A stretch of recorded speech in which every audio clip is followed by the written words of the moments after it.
Amityville. Sitting in Amityville, Long Island is one of the most famous addresses in the paranormal and crime history.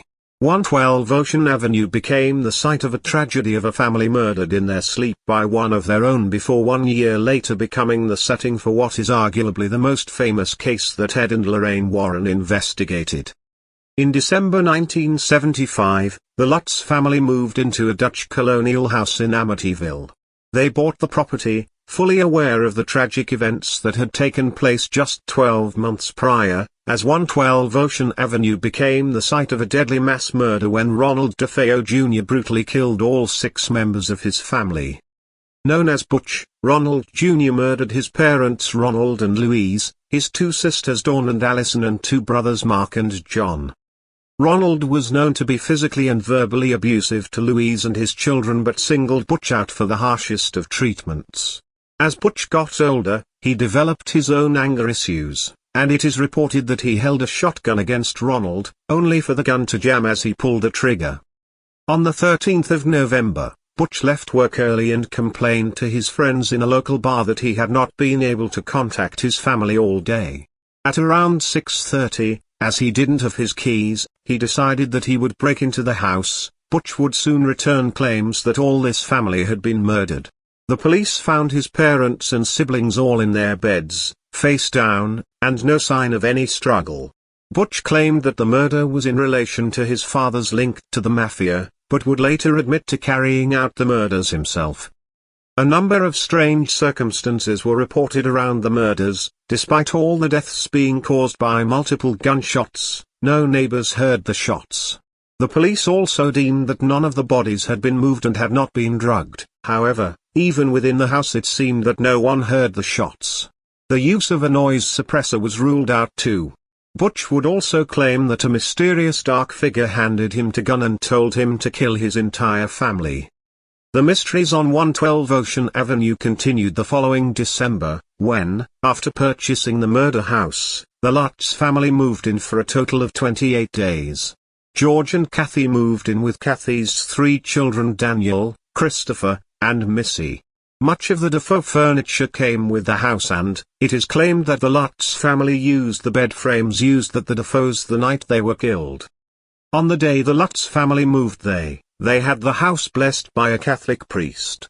The priest reported that as he was blessing the house, he entered the sewing room and noticed that it was significantly colder.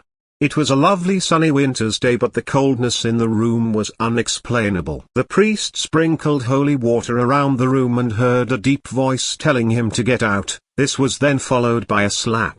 The priest finished blessing the house and left. George and Kathy claimed that the second floor, usually for winter, had swarms of flies but never claimed the flies attacked the priest like the movie shows. The Lutz family would also report the porcelain toilet bowl all turning black, their daughter Missy developing an imaginary friend called Jody that would appear as an angel or a large pig. Daniel was reported to have had a window slam shut on his hand. George also discovered a room in the basement that was painted red. However, this was a small area and the Warrens would claim it was linked to Butch DeFeo and occult activities he carried out. George further claimed that upon moving into their new home, he couldn't get warm no matter what he did. Objects would levitate and disappear, sometimes turning up again in a different place and sometimes never reappearing. George also reports hearing what he described as a marching band on the ground floor which, upon investigation would cease and there would be no signs of a disturbance. The Lutz family endured 28 days of torment before fleeing the home never to return. Ed and Lorraine Warren were eventually called upon to investigate the house, bringing with them a local TV crew. It was this investigation that provided the infamous photograph featuring a boy with glowing eyes who had a striking resemblance to one of the DeFeo boys. The Warrens also made the claim that the land the house was built on had been cursed by native Indians. Both Ed and Lorraine say that the Amityville house was the one of their worst cases. Annabelle. This Ed and Lorraine investigation was more to do with a thing rather than a place, an innocent-looking Raggedy Ann doll that was purchased in an antique store. The doll, which in real life is a lot less sinister than her counterpart in the film Annabelle, was given, as a gift, to the buyer's daughter, who, along with her roommate, were nurses. They quickly started to notice odd occurrences involving the doll. These included changing positions or rooms. Eventually the events escalated to a point where they would find messages written on parchment paper, which they didn't have in the apartment, to blood appearing on the doll's dress, and finally to violence. Annabelle took particular interest in the fiancé of one roommate, who claimed he woke up in bed and was unable to move. He had the feeling something was in the room with him.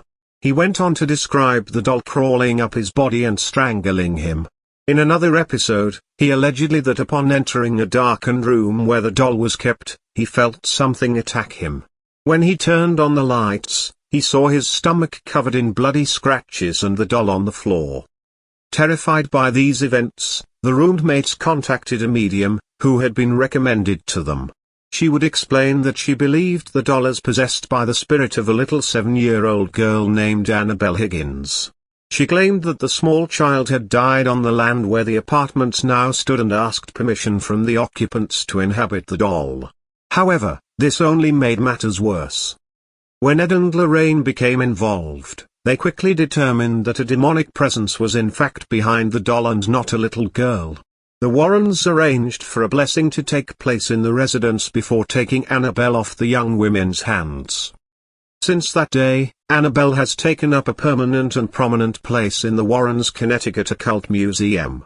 Ed and Lorraine continued to report strange occurrences around Annabelle, and a number of deaths have been linked to the doll, where those who have seen her and challenged her to prove her powers have met an unfortunate end.